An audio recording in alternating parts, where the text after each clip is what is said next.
Hello student, कैसे आप सभी। आई होप कि आप लोग बहुत अच्छे होंगे और आप सभी का पढ़ाई बहुत अच्छी चल रही होगी।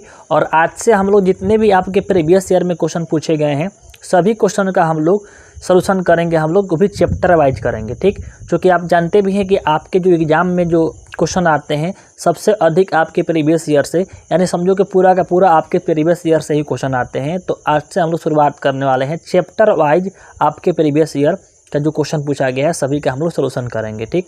तो आज सबसे पहले हम लोग करेंगे निर्देशांक ज्यामिति, कोऑर्डिनेट ज्योमेट्री का जितने भी क्वेश्चन हम लोग करेंगे, ठीक। तो देखिए यहाँ पे सबसे पहले इसमें जो महत्वपूर्ण चीज़ है उसे आप लोग सीख लीजिए। जो निर्देशांक ज्यामिति का जो चीज़ है यहाँ पर समझो, ये जो आपका है ये आपका हो गया आपके निर्देशांक ज्यामिति का ये आपका एक्स अक्ष हो गया, एक्स यहाँ पर एक्स डैश, ये आपका वाई और आपका वाई डैश, ठीक। यहाँ पर होता है आपका मूल बिंदु होता है, ठीक। पहले जितना भी आपके यहाँ पर फार्मूला लगने वाले हैं सभी चीज़ को आप लोग सीख जाओ, उसके बाद से आपको मैं कराऊंगा जितने भी क्वेश्चन पूछा गया है, ठीक। तो देखो यहाँ पर ये आपका मूल बिंदु है और आपका ये आपका एक्स अक्ष है, आपका वाई अक्ष है, ये आपका फर्स्ट कोऑर्डिनेट है, ठीक है। प्रथम चतुर्थांश इसको बोलते हैं, सेकेंड इसको बोलते हैं, थर्ड इसको बोलते हैं, फोर्थ। ये सभी चीज़ आप लोगों को मालूम होना चाहिए, ठीक। कि प्लस में होते हैं तो आपसे ये प्रश्न पूछा जाता है कि बताओ कि प्रथम चतुर्थांश का चिन्ह क्या होता है। दोनों प्लस में होता है, प्लस प्लस। ऐसा ही आपका जो थर्ड होगा ठीक इसका उल्टा होगा, दोनों का होगा आपके माइनस माइनस होगा, ठीक है। और आपके जो सेकेंड होगा वो सेकेंड होगा आपके माइनस प्लस होता है, ठीक है। आपके फोर्थ क्या होता है, प्लस माइनस होता है। तो इस सारे चीज़ों को आप लोगों को मालूम होना चाहिए, ये आपका बेसिक जानकारी है, ठीक है।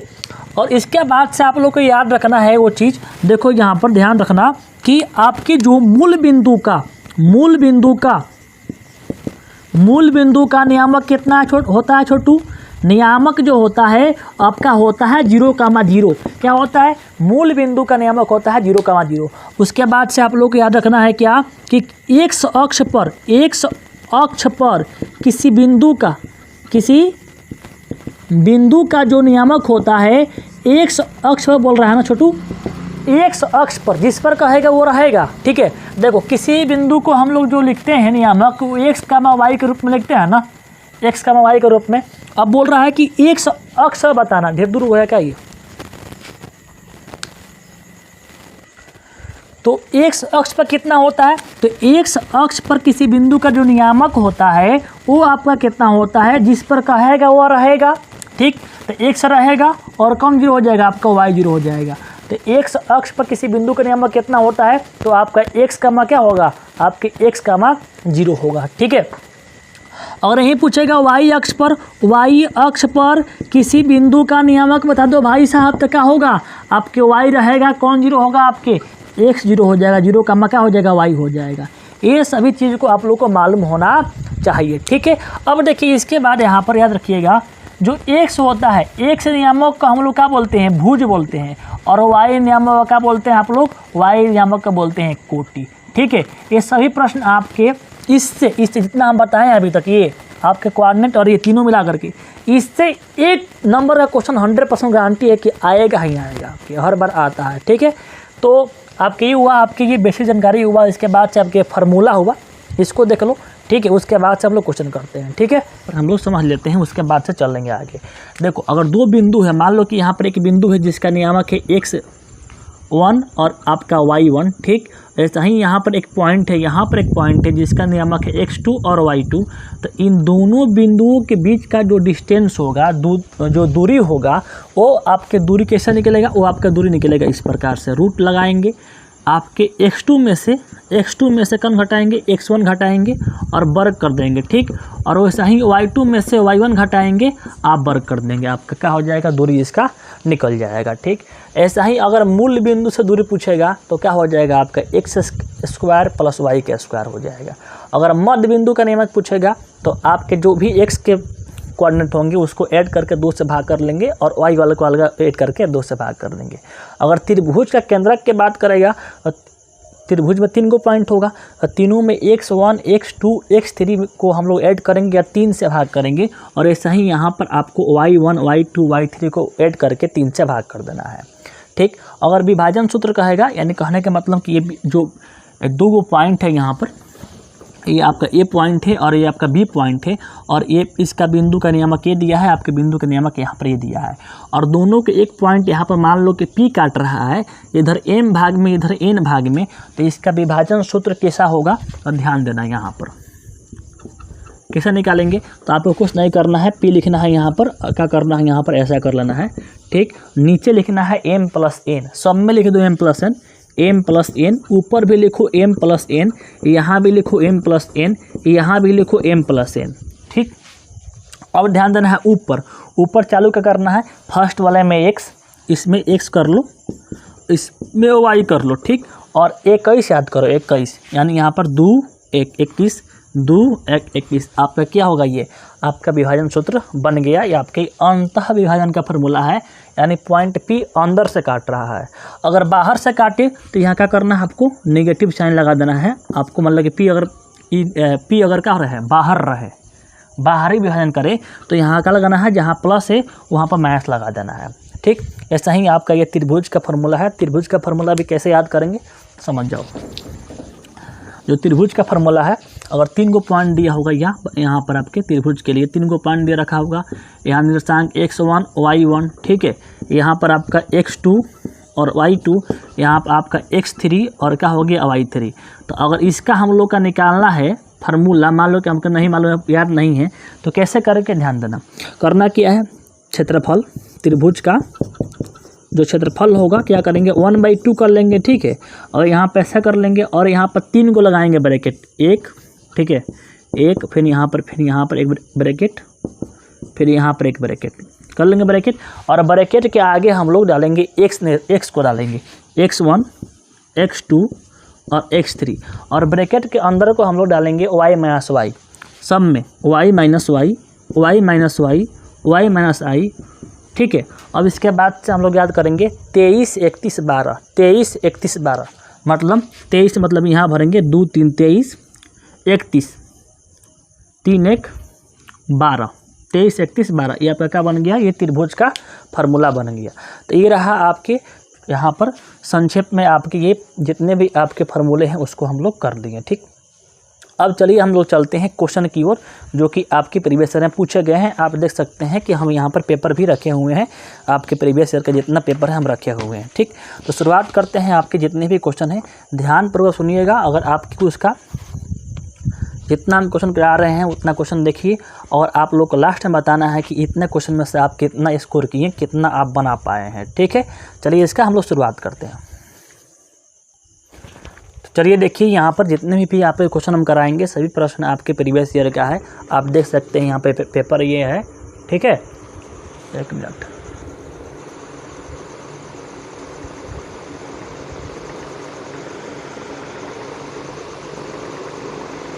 लाइट कहाँ। चलिए देखिए आपका हम ये प्रीवियस ईयर का प्रश्न पत्र लिए हुए हैं। तो आपका जो पहला क्वेश्चन जो है आपके स्क्रीन पर दिखाई दे रहा है, प्रश्न बोल रहा है कि यदि वृत्त के व्यास के सिरों का नियामक जो है 2,3 एवं -6,7 है तो उसके केंद्र का नियामक कितना होगा। देखिए क्वेश्चन काफ़ी आसान है, ये सेकेंडों में क्वेश्चन आपका बन जाएगा, लेकिन पहले इसका आप समझिए पहले किस प्रकार से बनेगा। देखिए यहाँ पर दे रखा है कि जो वृत्त का जो व्यास है, तो यहाँ पर देखो ये वृत्त हो गया, ये आपका व्यास हो गया, ठीक है। यहाँ पर आपका केंद्र हो गया।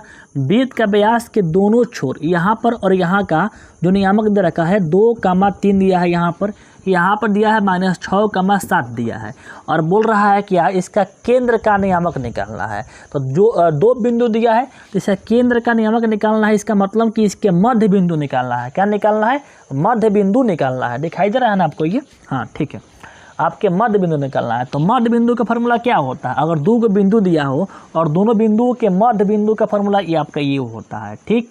तो आपका मध्य बिंदु का फार्मूला होता है x1 + x2/2, ठीक है, और y1 + y2/2 होता है। तो आपको करना क्या, यहाँ पर ये निकालना है। तो क्या करना है आप लोग को, ऐसा करना है।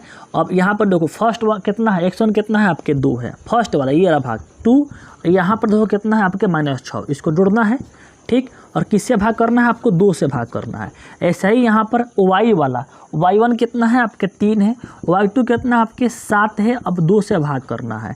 तो अब बताओ 2 में से घट गया -6 और प्लस माइनस माइनस न होगा ये माइनस, तो 2 में से घट गया 6 तो कितना आ गया -4/2, हाई आ गया 10/2, हाई काट देंगे तो 5 बार में, ई काट देंगे तो -2 बार में कट जाएगा, तो कितना आ गया -2,5 आ गया। इसका मतलब इसके मध्य बिंदु का जो नियामक होगा कितना होगा -2,5। यहाँ पर आपको ऑप्शन नंबर ए इसका बिल्कुल राइट आंसर हो जाएगा। देखिए ये चीज़ों को हम बता रहे हैं तो टाइम लग रहा है, जब आप इसको धीरे धीरे सीखते चलिएगा तो क्या होगा, ये बहुत कम समय में आपके एग्जाम में बन जाएंगे। ठीक, तो आप समझ गए कि यदि वृत्त के व्यास दिया हो और व्यास के दोनों छोरों का अगर निर्देशांक दे रखा हो और मध्य बिंदु निकालना हो तो आपकी इस प्रकार से निकलेगा, ये मध्य बिंदु वाला फार्मूला से निकल जाएगा। ठीक है, चलिए आगे चलते हैं। देखिए हम आपके चैप्टर वाइज करा रहे हैं ऑब्जेक्टिव क्वेश्चन निर्देशांक ज्यामिति का, तो जो पेपर हम लिए हुए हैं, जो आपका प्रश्न पत्र है वो लाइन बाय लाइन प्रश्न नहीं मिलेगा। आपके फर्स्ट नंबर ये था क्वेश्चन, आपके सेकंड नंबर हो सकता है कि दूसरा चैप्टर से उठाया हो, तो आपके लाइन बाय लाइन प्रश्न नहीं मिलेगा। आपके इसका क्वेश्चन नंबर सीरियल नंबर होगा वो आगे पीछे होते रहेगा। ठीक है, तो चलिए यहाँ पर हम देखते हैं कि फिर यहाँ पर निर्देशांक ज्यामिति ये कौन है। तो अगला प्रश्न आपका ये मध्य बिंदु केवल ही है। प्रश्न देखिए आपके स्क्रीन पर दिखाई दे रहा है, बोल रहा है कि बिंदु 6,-5 और -2,11 को जोड़ने वाले रेखाखंड के मध्य बिंदु का नियामक निकालना है। मध्य बिंदु का नियामक निकालना है, ऑप्शन दे रखा है 2, 3, -3। मध्य बिंदु का नियामक कितना है 2 और 2, P है, तो बोल रहा है कि P का मान निकालो। क्वेश्चन ये कर रहा है, ध्यान समझना कि यहाँ 2 दिया है बिंदु, ये 2 बिंदु दे रखा है, इसका नियामक क्या दिया है 6, -5 दिया है और इसका नियामक दिया है -2, 11। ठीक है, इन दोनों बिंदुओं को मिलाने वाले रेखाखंड का मध्य बिंदु जो है, तो लो भाई ये मिलाने वाला रेखाखंड हो गया, इसका ये हो गया मध्य बिंदु। इस मध्य बिंदु का नियामक दे रखा है, इस मध्य बिंदु का नियामक दे रखा है और क्या दे रखा है 2, P दे रखा है। तो बोल रहा है कि भैया P का मान बताओ, भैया P के मान बताओ। तो बोलोगे सर सिंपल चीज़ है कि ये जो मध्य बिंदु है तो कब आया होगा, ये इन दोनों को हम लोग मध्य बिंदु का फार्मूला लगा कर निकाले होंगे तभी ना आया होगा ये फार्मूला, ये इतना आया होगा। तो काम करो मध्य बिंदु निकालो। फार्मूला क्या कहता है x1 + x2/2। तो x1 भाई साहब कितना है, ये आपका 6 भाई, आपका x1 हो गया और आपका ये x2 हो गया। ठीक है, ये आपका y1 हो गया, ये आपका y2 हो गया, यही ना हो गया जी। तो आप लगाओ x1 तो 6, कितना हो गया -2। ठीक है, ये x वाला भाग है, 2 से भाग करेंगे। ठीक, अब क्या, अब -5 y1 और प्लस कितना 11, फिर किससे भाग करेंगे 2 से भाग करेंगे फार्मूला के अकॉर्डिंग। ठीक है, तो 6 में से घटाएंगे -2 तो कितना आ गया 4 आ गया, 4/2 है कितना आ गया -5 को 11 को कितना आ गया 6 को बटा में 2। तो 2 से 2 काटेंगे 2 बार में कटेगा, 2 से कितना बार कटेगा 3 बार में। तो नियामक कितना आया 2, 3। अब देखो इन दोनों को हम लोग मध्य बिंदु का फार्मूला निकालें तो इसका जो मध्य बिंदु आया कितना आया 2, 3। तो यहाँ पर देखो ये 2 तो हल ही है, यहाँ पर 2 तो हल ही है, कमी किसका है, कमी आपका 3 के, यानी P के जगह पर कितना होना चाहिए 3 होना चाहिए। यानी यहाँ मध्य बिंदु निकाले तो मध्य बिंदु तो ये दिया है, ये मध्य बिंदु का दिया है, और जब हम लोग मध्य बिंदु यहाँ पर निकाला तो कितना आया 2, 3। तो देखो फर्स्ट दिया है यहाँ पर 2 दिया है और यहाँ P कर दिया है, तो P के मनवा कितना होगा भैया, तो आपके 3 होगा, 3 निकाल नहीं है यहाँ पर हम लोग। तो क्या होगा, ऑप्शन देखो दिया है कि नहीं दिया है, आपके ऑप्शन नंबर बी इसका बिल्कुल राइट आंसर हो जाएगा। देखिए हम एक एक चीज़ को आप लोग बहुत हम अच्छे से बता रहे हैं, फिर भी कुछ कमी हो अगर रह जाएगा तो आप कमेंट कीजिएगा, उस चीज़ को हम फिर से बताने के हम लोग करेंगे। ठीक है, तो आप लोग इसको बहुत ध्यान से देखिएगा तो आपको कोई दिक्कत नहीं होगा। ठीक है, चलिए आगे देखते हैं निर्देशांक ज्यामिति का और प्रश्न यहाँ पर इस पेपर में कौन है। हर एक पेपर का देखिए हम आपको पहले ही बताएं कि देखिए यहाँ पर जितने हम पेपर लिए हैं उस पेपर में जितने भी आपके निर्देशांक ज्यामिति के हैं सब कराएंगे, और आप मत घबराइए कि खाली इसी कराएंगे, आपके हर एक चैप्टर निर्देशांक ज्यामिति, त्रिकोणमिति, AP हर एक चीज़ को आप लोगों को चैप्टर वाइज करा देंगे। और इतना कर लेंगे तो आपके एग्ज़ाम में 100% गारंटी है कि एक ही प्रश्न नहीं छूटने वाले हैं। ठीक, तो ये बन गया आपके। चलिए आगे चलते हैं। ठीक, निर्देशांक ज्यामिति का अगला प्रश्न देखिए, जस्ट आगे ही एक प्रश्न है, देखो यहाँ पर प्रश्न बोल रहा है कि बिंदु -6 और -7 का कोटि किया है भैया, कोटि किया है। तो ध्यान देना भाई साहब जी कि जो एक्स नियामक होगा, मान लो यहाँ पर 2,5 है, मान लो यहाँ पर कोई बिंदु है, तो हई जो है एक्स वाला भाग है, हई आपका वाई वाला भाग है। तो एक्स नियामक को भाई साहब बोलते हैं भुज, क्या बोलते हैं? भुज। और वाई नियामक को बोलते हैं कोटि, क्या बोलते हैं? कोटि बोलते हैं। तो यहाँ पर कह रखा है ना कि -6 और -7 का कोटि क्या होगा भैया? तो -6 और -7 का कोटि कौन होगा? वाई वाला। -7 को ऑप्शन टिक करो, ऑप्शन नंबर सी इसका बिल्कुल राइट आंसर हो जाएगा। हमको उम्मीद है कि आपको हर एक चीज़ आपको एकदम आराम से समझते आप जा रहे हैं, ठीक है। आगे चलो, आगे बोल रहा है कि एक्स अक्ष का समीकरण बताइए, एक्स अक्ष का समीकरण बताइए। तो एक्स अक्ष का समीकरण क्या होगा? तो अगला प्रश्न बोल रहा है कि एक्स अक्ष का समीकरण क्या होगा। ध्यान रखना कि जब भी पूछेगा एक्स अक्ष का समीकरण, एक्स अक्ष का समीकरण, एक्स अक्ष का समीकरण, देखो जब एक्स अक्ष का समीकरण पूछेगा तो वाई का मान क्या होगा? 0 होगा। लेकिन जब वाई अक्ष का समीकरण पूछेगा, वाई अक्ष का समीकरण पूछेगा भाई साहब, तो क्या होगा? एक्स का मान 0 होगा। ये दोनों क्वेश्चन इंपॉर्टेंट है, दोनों क्वेश्चन आपके प्रीवियस में पूछ चुके हैं। तो यहाँ पर पूछा है कि एक्स अक्ष का समीकरण, ऑप्शन दे रखा है, ऑप्शन क्या होगा? y = 0। ऑप्शन नंबर कौन होगा आपके? ऑप्शन बी इसका बिल्कुल राइट आंसर हो जाएगा, ठीक है। चलिए आगे चलते हैं, नेक्स्ट सवाल देखते हैं। अगला सवाल देखिए, यहाँ पर निरसांक ज्यामिति का सवाल जो है, देखो आगे दिया है, क्वेश्चन दिया है यहाँ पर कि यदि किसी त्रिभुज के शीर्षों का नियामक, त्रिभुज का शीर्ष दे रखा है आपके -1,0, 5,-2 एवं 8,2 हो, तो इसके केंद्रक का नियामक निकालना है। काफ़ी इजी सवाल है, आप देख सकते हैं त्रिभुज के केंद्रक का नियामक का फॉर्मूला होता है। देखो भाई साहब, यहाँ पर दे रखा है बिंदु, फर्स्ट बिंदु दे रखा है आपके -1,0, ठीक। आपके सेकेंड बिंदु दे रखा है आपके 5,2 और आपके थर्ड दे रखा है आपका 8,2। तब बोल रहा है इससे जो त्रिभुज बनेगा, इस त्रिभुज के बीच वाला केंद्र वाला का नियामक क्या होगा? तो हम जानते हैं कि आपके x1, x2, x3 को ऐड करना है और 3 से भाग करना है, तो x का नियामक निकल जाएगा केंद्र वाला, और y1, y2, y3 को ऐड करेंगे तो आपका y निकल जाएगा। लो भाई जोड़ते हैं, तो क्या करते हैं, पहले यहाँ पर ऐसा कर लो, 3 से भाग करना है, पूरा x वाला ऐड कर लो, पूरा के x वाला ऐड कर लो। x वाला देखो कौन है आपका? ये है और ये है, ठीक है। तो -1 + 5 और +8, ठीक है। समझ में आया है? पूरा x वाले भाग को एक जगह कर दिए। देखिए इसमें ये नहीं है कि सर इसको x1 मानेंगे, x2 मानेंगे, x3 मानेंगे, फार्मूला इस तरह लिखिए पूरा तब बनाए, नहीं। आपको कम समय में बनाना है ऑब्जेक्टिव के लिए आप कितना लिखे हुए हैं इसका मतलब मायने नहीं है, उस पर आप टिक करना है आपको, उसको आपको जल्द से जल्द आंसर पकड़ना है। तो आप जितना शॉर्ट में बनाओगे उतने आपके लिए फ़ायदे होगा, उतना ही आपको समय बचेगा और उस समय का उपयोग आप लोग सब्जेक्टिव क्वेश्चन बनाने में करेंगे। तो आप लोगों को करना क्या है, हर एक क्वेश्चन में आपको टिप्स से बनाना है, ताकि वहाँ से आपको कुछ टाइम निकले और उस टाइम का उपयोग आप लोग अपने सब्जेक्ट में करो। वरना अगर टाइम ना बचेगा ना बाबू, तो आपका समय खत्म होगा, पेपर छूट जाएगा। तो आपको यहाँ पर बहुत ही बुद्धिमानी से काम करना है कि आप लोग को फार्मूला का याद रखना है और उस फार्मूला को आप लोग को उस फार्मूला के थ्रू आप सॉल्व करके उस क्वेश्चन को बनाएंगे तो काफ़ी अच्छा होगा। तो हम क्या बोले हैं कि फार्मूला आपको नहीं भी याद है, लो भाई लाइट तो कट गया। तो चलिए देखिए क्वेश्चन जो है, लाइट आ गया है। यदि किसी त्रिभुज के शीर्षों का नियामक दे रखा है, -1,0 दिया है, 5,-2 दिया है और 8,2 दिया है, तो बोल रहा है इसका केंद्र का नियामक निकालना है। जो त्रिभुज है, त्रिभुज का 3 बिंदु दे रखा है, देखो यहाँ पर ये त्रिभुज का 3 शीर्ष, -1, दिया है, यहाँ पर दिया है -1,0 और दिया आपका 5,-2 और दिया आपका 8,2, ठीक है। तो त्रिभुज का जो केंद्रक का जो सूत्र होता है, क्या कहता है कि x1, x2, x3 सबको जोड़ लो, फिर 3 से डिवाइड करो और फिर आप y1, y2, y3 जोड़ लो, 3 से डिवाइड कर लो। यहाँ पर 3 दिया है बिंदु, 1 बिंदु, 2 बिंदु, 3 बिंदु, तीनों शीर्षों का नियामक दे रखा है। तो हम निकालेंगे किसका? केंद्र का नियामक कैसे निकालेंगे? तो आप ऐसा कर लो भाई, और क्या कर लो, आप पूरे x को ऐड करो, पूरे x वाले को ऐड करो, मार्कर ले थोड़ा बढ़िया सा, ठीक है।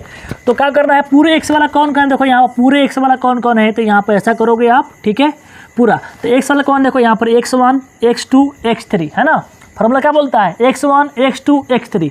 तो x1 कितना है, -1 में क्या ऐड करोगे भाई साहब, 5 और क्या ऐड करोगे आप 8, पूरे x वाले को ऐड कर लेंगे और 3 से भाग कर देंगे।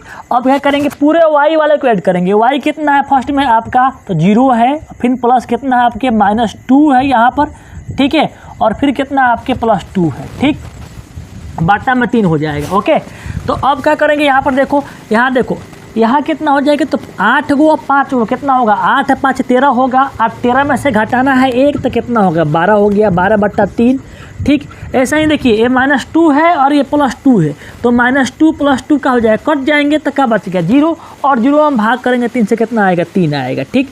अब 3 से भाग करेंगे, 3 चौके के 12, तो यहाँ आ गया 3, यहाँ आ गया 4, तो नियमक का आ गया 4,3। इसका आंसर क्या हो जाएगा, त्रिभुज का केंद्रक का नियमक कितना हो जाएगा आपका, यहाँ पर 4, क्या दे रखा है वो, सॉरी यहाँ पर देखो, यहाँ गलती हुआ, देखो यहाँ पर 8 5 13 और 13 में से घटाएंगे कितना आ गया, 12/3 हुआ। यहाँ पर देखो, यहाँ पर -2 से +2 कट गया है, तो बचा है 0, तो 0 से 3 से भाग, 0 में 3 से भाग करेंगे तो कितना आएगा, 0 ही ना आएगा, हो 0 हो गया ये, और 3 से भाग कर देंगे, 4 3 के 12, तो आंसर कितना आ गया, यहाँ पर 4,0 आंसर आ गया। तो यहाँ पर इसका ऑप्शन कितना दिया है, ऑप्शन दिया है ऑप्शन बी, इसका बिल्कुल राइट आंसर हो जाएगा, ठीक है। देखिए, जितना भी आप शॉर्ट ट्रिक से आप लोग सॉल्व करेंगे उतना ही आपके लिए फ़ायदा होगा, क्योंकि ऑब्जेक्टिव में आप समय को बचा सकते हैं, और इस समय को बचा करके आप सब्जेक्टिव में उसका आप लोग कर सकते हैं, ठीक है। तो आप लोग का क्या करना है कि सबसे अधिक ऑब्जेक्टिव में जितना हो सके फार्मूला पहले याद करो, और फार्मूला का पूरा ये बढ़िया से याद रहेगा तभी आप ट्रिक लगा सकते हैं, ठीक है। और हर चीज़ को आप लोग को हम बताएंगे, आपके हर टाइप का ऑब्जेक्टिव आपको बताएंगे। इसके लिए आप अभी मेरे चैनल से जुड़ जाइए, ठीक है। चलिए आगे चलते हैं, नेक्स्ट सवाल देखो। अगला सवाल जो बोल रहा है निर्देशांक ज्यामिति के सवाल जो है, 1 मिनट, देखो अगला सवाल आपकी स्क्रीन पर दिखाई दे रहा है, बहुत ही शानदार सवाल है। बोल रहा है कि बिंदुओं 9,3 और 15,11 के बीच का दूरी निकालो। देखो भाई क्या दे रखा है, 9,3 और दे रखा है क्या, 15,11। करना क्या हम बताए हैं, x वाले में से x घटाएंगे, 15 में से 9 घटाएंगे, इसका वर्ग कर देंगे, ठीक। क्या करेंगे, देखो लगाएंगे रूट, आप x वाले को x से घटाओगे, तो देखो यहाँ 15 है, तो 15 में से क्या घटाओगे आप, 15 में से 9 घटाओगे, ठीक। मतलब फर्स्ट वाले को फर्स्ट से इसका वर्ग कर लोगे, वैसा ही आप सेकेंड वाले 11 में से कितना घटाओगे, 11 में से कितना घटाओगे आप, तो आप घटाओगे 3, तो 11 घटाओ 3 का वर्ग कर लोगे, ठीक है। तो क्या हो जाएगा बताओ, ये 15 में से घटाएंगे 9 कितना होगा, 6 होगा, और यहाँ पर बताओ 11 में से घटाएंगे 3 कितना हो जाएगा, तो आपका 8 हो जाएगा। अब वर्ग कर लो, 6 का वर्ग कितना होता है 36, और 8 का वर्ग कितना होता है 64, और 36 को 64 को जोड़ेंगे तो कितना होगा चेला, हो जाएगा आपका √100, और 100 का वर्गमूल कितना होता है 10। तो ऑप्शन क्या हो जाएगा इसका, ऑप्शन बी इसका बिल्कुल राइट आंसर हो जाएगा। बहुत ही शानदार, जिसको आंसर मालूम है कमेंट करते रहिए, ठीक है। आंसर कितना होगा इसका, ऑप्शन आपका बी बिल्कुल राइट आंसर होगा। ध्यान रखिएगा, दूरी सूत्र पर आपके एक क्वेश्चन 100% मोहर मार लो कि आएगा ही आएगा। जिसको दूरी सूत्र निकालना आ गया, समझोगे दूरी निकालना आ गया, उसका 1 नंबर झोली में, ठीक है। बहुत आसान ये चीज़ है आपका। आगे चलो, आगे सवाल देखो। अगला प्रश्न क्या बोल रहा है, यहाँ पर देखो क्वेश्चन बहुत ही शानदार प्रश्न है। बोल रहा है कि यार देखो स्क्रीन पर दिखाई दे रहा है, प्रश्न बोल रहा है कि निम्नलिखित में कौन सा बिंदु तृतीय चतुर्थांश में है। ये चला बताओ, हम तुमको अभी बताए हैं कि आपका जो क्वाड्रेंट होता है, चतुर्थांश होता है, ये होता है फर्स्ट, ये होता है सेकेंड भाई, ये होता है थर्ड, ये होता है फोर्थ। अब फर्स्ट का जो चिन्हवा होता है बाबू, वो प्लस का प्लस होता है। इसका कितना होता है, थर्ड का माइनस होता है, और दोनों में माइनस रहेगा तो तीसरा में, दोनों में प्लस रहेगा तो पहला में। अगर प्लस माइनस का अगर माइनस प्लस रहेगा तो दूसरा में, अगर प्लस माइनस रहेगा तो तीसरा में। तो ये चला क्या बोला है, यहाँ पर बोल रहा है कि निम्नलिखित में बिंदु में कौन जो है तृतीय चतुर्थांश में है। तो तृतीय में रहने के लिए दोनों में क्या होना पड़ेगा, चला माइनस। यहाँ पर देख रहे हैं कि जो ऑप्शन जो है, ऑप्शन आपके दे रखा है बी में -4 और -6। तो इसका आंसर एकदम टिक करना ऑप्शन बी पर, इसका बी बिल्कुल राइट आंसर हो जाएगा। कितना शानदार सवाल है आप देख रहे हैं, ठीक है। चलिए आगे देखते हैं, अगला प्रश्न की ओर बढ़ते हैं, ठीक है। ऐसे आपके प्रश्न ही पूछे जाएंगे आपके एग्जाम में, ठीक। तो अगला प्रश्न आपके दिया गया है,